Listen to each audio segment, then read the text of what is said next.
Bună tuturor! Guten Tag și bine v-am găsit la o nouă lecție de limba germană. La lecția de astăzi vorbim despre verbul modal sollen.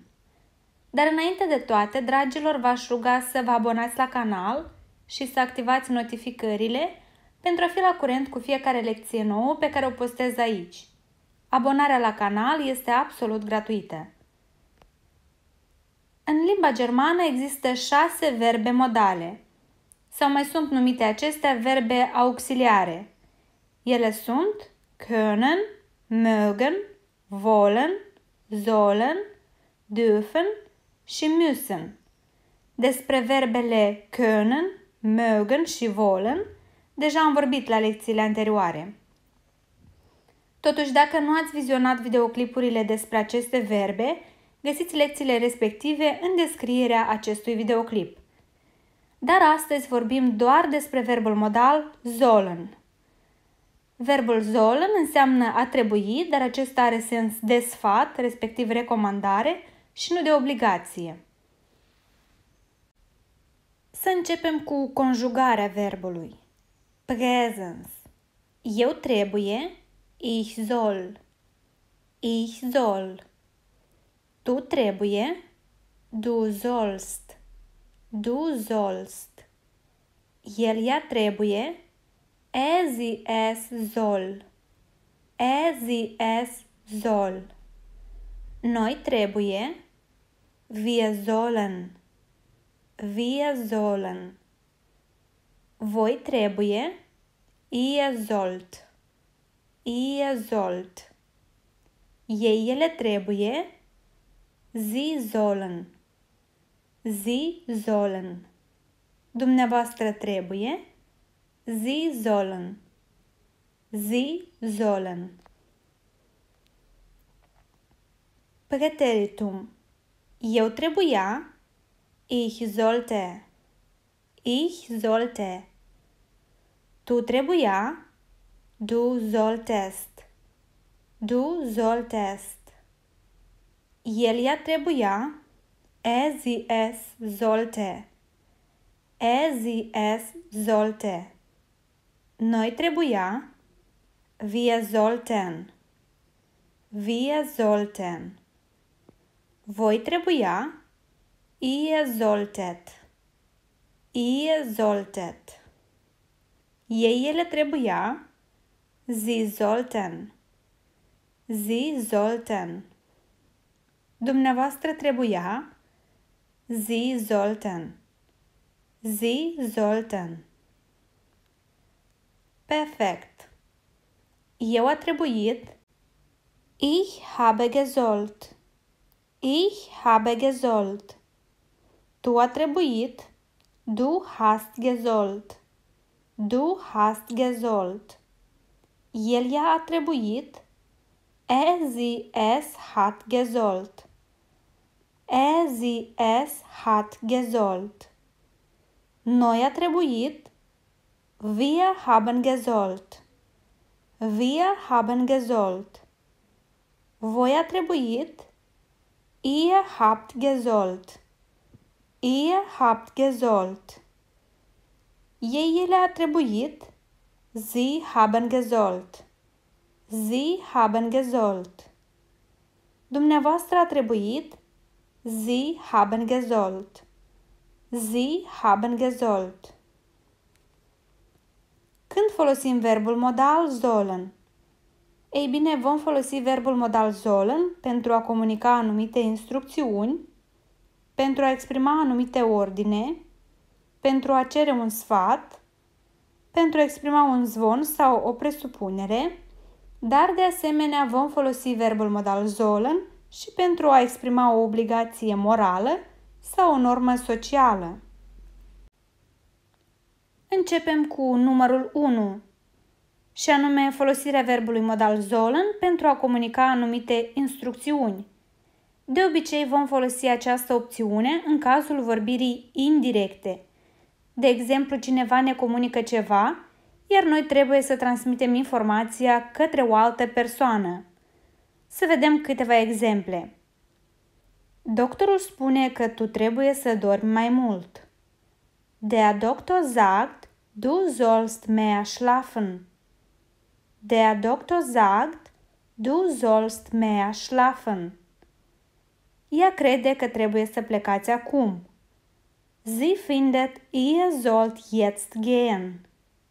Sie findet, ihr sollt jetzt gehen. El spune că trebuie să așteptați. Er meint, ihr sollt warten. Er meint, ihr sollt warten.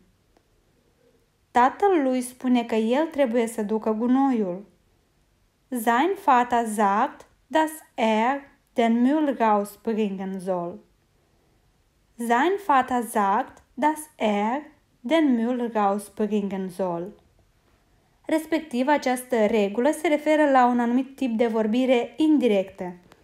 Cineva spune ceva, iar noi comunicăm respectiva informație sau respectivul mesaj unei alte persoane.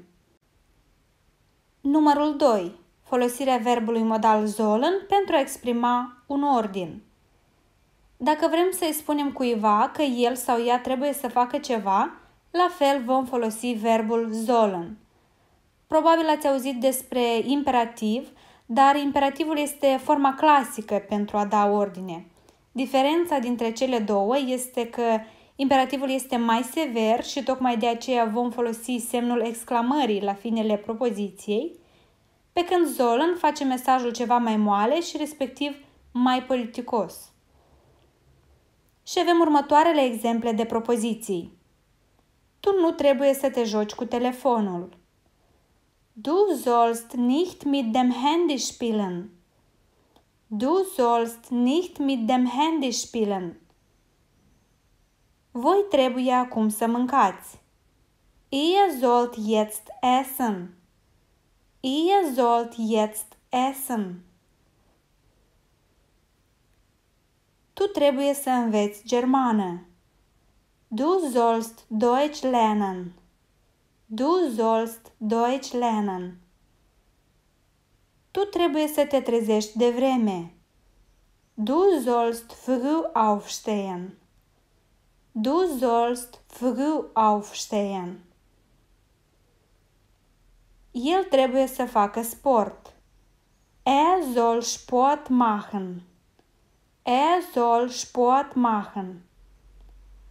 Toți trebuie să ajute în gospodărie, băieți și fete.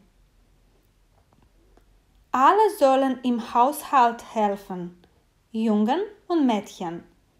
Alle sollen im Haushalt helfen, Jungen und Mädchen. Numărul 3. Folosirea verbului modal sollen pentru a cere un sfat. Dacă cerem cuiva un sfat, de asemenea vom folosi verbul modal sollen. Și avem următoarele exemple de propoziții. Trebuie să te sun azi sau mâine? Soll ich dich heute oder morgen anrufen? Soll ich dich heute oder morgen anrufen? Când trebuie să venim? Wann sollen wir kommen? Wann sollen wir kommen? Ce trebuie să fac? Was soll ich tun? Was soll ich tun? Numărul 4. Folosirea verbului modal sollen pentru a exprima un zvon sau o presupunere. Dacă nu știm dacă ceva se întâmplă cu certitudine, de asemenea vom folosi verbul modal sollen. Și avem următoarele exemple de propoziții. Această carte trebuie să fie foarte bună. Dieses Buch soll sehr gut sein. Dieses Buch soll sehr gut sein. Mâine trebuie să plouă. Morgen soll es regnen. Morgen soll es regnen. Berlinul trebuie să fie foarte frumos. Berlin soll sehr schön sein. Berlin soll sehr schön sein. Duminică vremea trebuie să fie frumoasă.